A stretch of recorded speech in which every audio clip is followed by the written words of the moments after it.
दोस्तों सेबी अदानी ग्रुप मामले में जल्द ही सुप्रीम कोर्ट में अंतिम रिपोर्ट सबमिट करने जा रहे हैं। यानी उन्होंने लगभग जांच एक तरह से देखे तो पूरी कर ली है।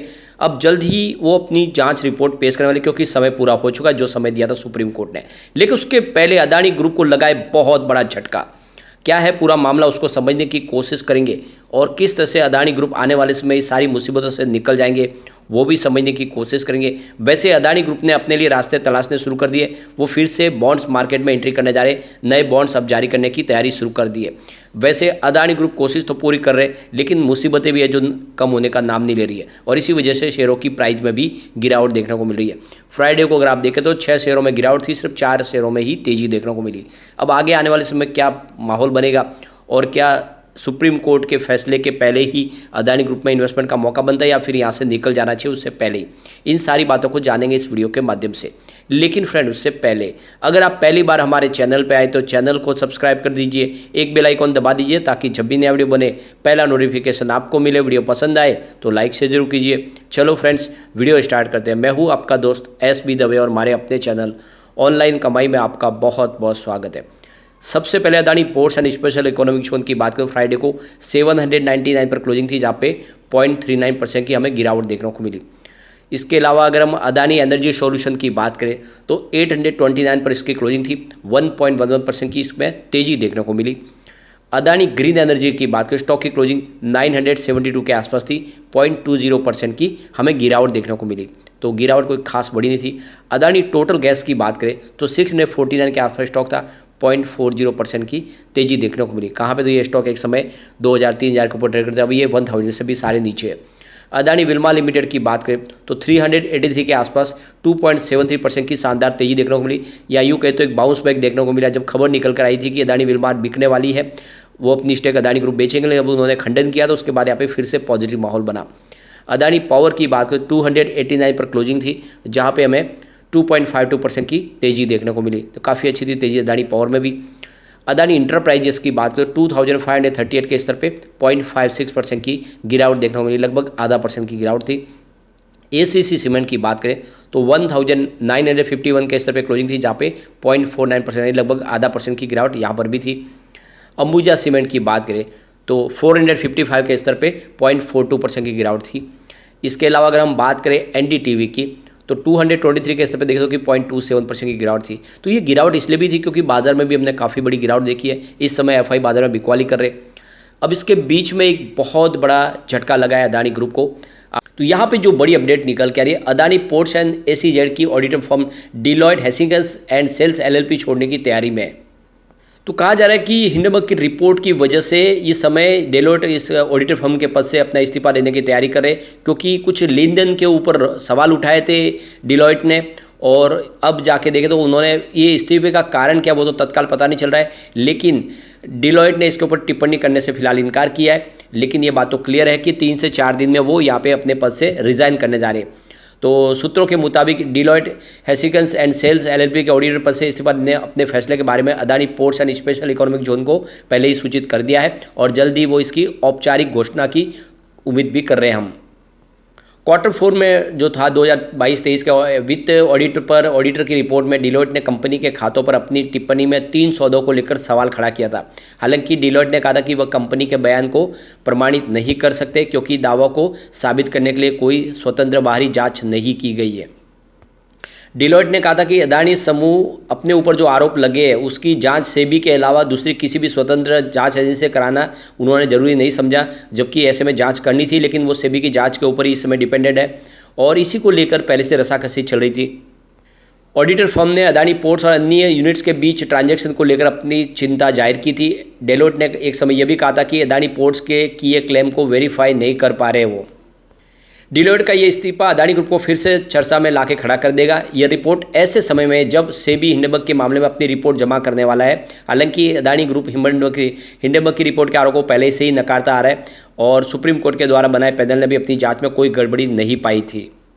तो आप देखते हो कि अगले सप्ताह ही हिंडनबर्ग के मामले में सुप्रीम कोर्ट अपनी जांच रिपोर्ट सबमिट करने वाले हैं सुप्रीम कोर्ट में, और देख सकते हो कि इस पे बहुत सारे इल्ज़ाम लगाए थे, सेबी को जो समय दिया था वो वक्त ख़त्म हो रहा है। तो ऐसे में अगले सप्ताह वो जो रिपोर्ट है वो सुप्रीम कोर्ट में पेश होगी, उसके पहले ही यहाँ पे ये बड़ा झटका लगा एक तरह से, जो डिलॉयट ने अपना इस्तीफा देने का अनाउंसमेंट किया है। वैसे अगर आप देखें तो इनकी जो अपॉइंटमेंट थी वो 2022 में हुई थी, 5 वर्षों के लिए की गई थी। तो आप देखें तो समय से पहले ही, यानी भी सिर्फ साल भर हुआ, उन्होंने यहाँ पे रिजाइन करने का यहाँ पे मन बना लिया है। तो कुल मिला के देख दो कि बाजार खुलने के बाद मंडे को इसका नेगेटिव इफेक्ट जरूर देखने को मिल सकता है स्टॉक के ऊपर। वैसे एक अच्छी खबर भी निकल के आ रही है, अदानी ग्रुप फिर से बॉन्ड्स मार्केट में उतरने की तैयारी कर चुके। अदानी ग्रुप की 2 कंपनी करीब 3000 करोड़ की फंड रेज करने की कोशिश करिए बॉन्ड्स के माध्यम से। तो अदानी ग्रुप पिछले कुछ महीनों से फंड जुटाने की आक्रामक योजना पर काम कर रहा है। समूह ने वित्त वर्ष में विभिन्न तरीकों से $100 बिलियन जुटाने का लक्ष्य रखा हुआ है। इस लक्ष्य को हासिल करने के लिए अब समूह की 2 कंपनी बॉन्ड्स बाजार में उतरने की तैयारी कर रही है। और रॉयटर की खबर के मुताबिक यहाँ पे जल्दी ही बॉन्ड्स जारी किए जा सकते हैं। और रिपोर्ट में कहा गया है कि अदानी समूह की एक अधिकारी और कुछ बैंकर के हवाले से यह दावा किया गया है कि अदानी समूह की 2 कंपनियां लोकल बॉन्ड बाजार में उतरने की तैयारी कर रही है और 1500 करोड़ के बॉन्ड्स जारी किए जा सकते हैं। हिंडनबर्ग की रिपोर्ट आने के बाद अदानी ग्रुप ने अपनी रणनीति में बदलाव किया है। आने वाले समय के लिए आप देखें तो उन्होंने नए रास्ते तलाशने शुरू किए। रॉयटर की खबर के मुताबिक अदानी एयरपोर्ट होल्डिंग्स और Adani ports and special economic zone bonds बाजार में आने वाले हैं, अपने बॉन्ड्स जारी कर सकते हैं। एक बैंकर ने कहा है कि ये दोनों कंपनियां सितंबर तक बॉन्ड्स बाजार में उतर सकती है और 5 साल के लिए बॉन्ड्स जारी कर सकते हैं। इसके अलावा अदानी इंटरप्राइजेस और अदानी इलेक्ट्रिसिटी मुंबई भी बैंकरों के साथ में बातचीत कर रहे हैं। वैसे अदानी ग्रुप की तरफ से इन योजनाओं के ऊपर कोई भी अभी तक उन्होंने अपनी बातचीत नहीं रखी है, उन्होंने इसका कोई भी अपना रुझान नहीं बताया, लेकिन खबरें निकल के आ रही है कि जल्दी वो बॉन्ड्स बाजार से बड़ी रकम इकट्ठा कर सकते हैं। तो कुल मिला के आने वाले समय देखना होगा कि अदानी ग्रुप जिस तरह से अपने बहुत सारे प्रोजेक्ट उनको कंप्लीट करना है, सीमेंट के बिजनेस में वो तेज़ी से आगे बढ़े, पोर्ट्स और एयरपोर्ट के बिजनेस में उनको आगे बढ़ना है, तो इसके लिए फंड की जरूरत पड़ेगी और फंड इकट्ठा किया जा सकता है।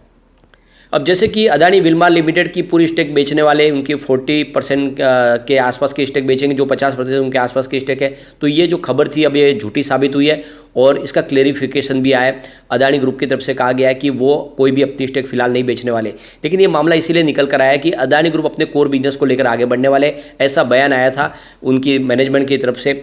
और ऐसे में लग रहा था कि हो सकता है कि वो FMCG सेक्टर से बाहर निकले, लेकिन अब ऐसी जो बातचीत है उसको खारिज किया अदानी ग्रुप ने और उनका कहना है कि हम अपनी 44% की स्टेक नहीं बेचने जा रहे, और ऐसा कुछ होगा तो हम आगे जाके जरूर बताएंगे। फिलहाल जो मीडिया में खबरें चल रही है उसमें कोई प्रकार की कोई भी सत्यता नहीं है, यानी वो खबरें बोले तो बिल्कुल गलत है और इसको एक तरह से खंडन किया। और उसके बाद में अगर आप देखें तो फिर से पॉजिटिव माहौल बना है और शेयर में तेजी भी हमें देखने को मिली है।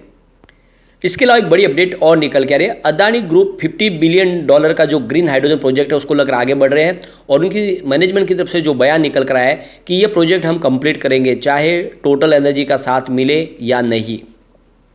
तो अदानी ग्रुप के CFO रॉबिन सिंह का कहना है कि हम इस बड़े प्रोजेक्ट को लेकर, ये हाइड्रोजन प्रोजेक्ट है उसको लेकर हम फिलहाल टोटल एनर्जी के ऊपर बिल्कुल डिपेंडेंट नहीं है।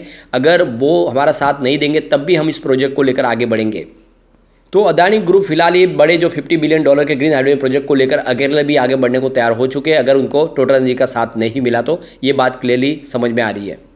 लास्ट ईयर देखें तो यहाँ पे 25% की स्टेक लेने के लिए टोटल एनर्जी जो फ्रेंच की कंपनी है वो तैयार हुई थी, वो एनएल में हिस्सेदारी लेने वाले थे और इसी के तहत यहाँ पे ग्रीन हाइड्रोजन प्रोजेक्ट लॉन्च किया जा रहा था। लेकिन आप देखें तो इस हिंडनबर्ग की रिपोर्ट के बाद में टोटल एनर्जी ने अपने हाथ पीछे खींचे और इस वजह से इस डील को एक बार रोका गया था। लेकिन अब यहाँ पे अदानी ग्रुप की तरफ से कहा गया है कि चाहे टोटल एनर्जी का साथ मिले या ना मिले, हम इस प्रोजेक्ट को लेकर आगे बढ़ेंगे और ये हमारा महत्वाकांक्षी योजना, इसको हम कंप्लीट जरूर करेंगे।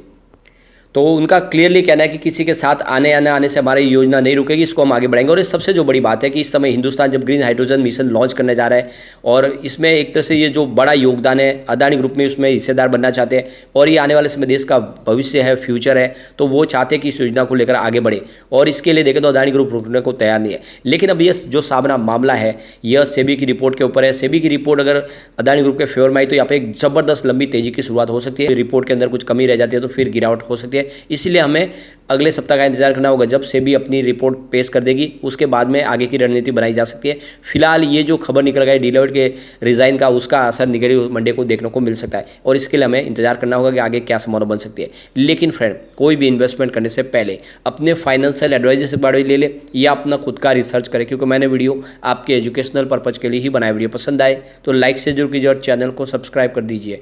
Thank you friend.